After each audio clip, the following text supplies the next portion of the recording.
दोस्तों, मर्दाना ताकत नहीं है, कमज़ोरी आ गई है, शरीर में कुछ भी काम नहीं करता। पहले सब कुछ ठीक होता था लेकिन अब कुछ भी नहीं होता। क्या प्रॉब्लम आ गई है?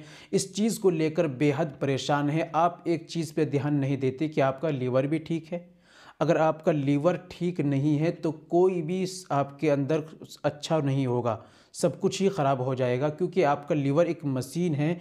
जो आप खाएंगे और लीवर के अंदर जाएगा वही डाइजेशन करता है, डाइजेस्ट करता है, यानी उसको सही तरीके से हज़म करता है। फिर उसके बाद वो शरीर के अंदर अलग अलग तरह से जाता है और उनका खून बनता है, मादा बनता है, गोश्त बनता है, हड्डियाँ बनती है, सारी चीज़ें होती हैं।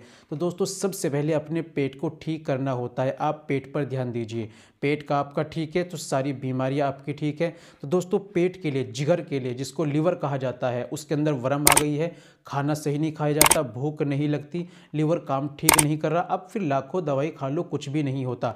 तो आपको इस्तेमाल करना है जिगरीन। हमदर्द कंपनी का है, नेचुरल आयुर्वेदिक है दोस्तों, और ये बहुत ही अच्छा है ये। और इसको इस्तेमाल कर चुका हूँ मैं, तभी मैं आपका इसका रिव्यू कर रहा हूँ। इसका बहुत ज़्यादा फ़ायदे हैं और बेनिफिट्स हैं। आप इसको लाइए और 2 ढक्कन सुबह में नाश्ते के बाद ताज़े पानी में मिलाकर पीजिए। 2 ढक्कन शाम में खाने के आधे घंटे बाद ताज़े पानी में मिलाकर पीजिए। आप इसको इस्तेमाल कीजिए, 2 से 3 सीसी, ज़्यादा भी कर सकते हैं। इंशाल्लाह आपका जिगर भी ठीक रहेगा, आपका लीवर भी ठीक रहेगा, आपका पेट भी ठीक रहेगा। जब पेट ठीक रहेगा तो सारा सिस्टम आपका ठीक रहेगा।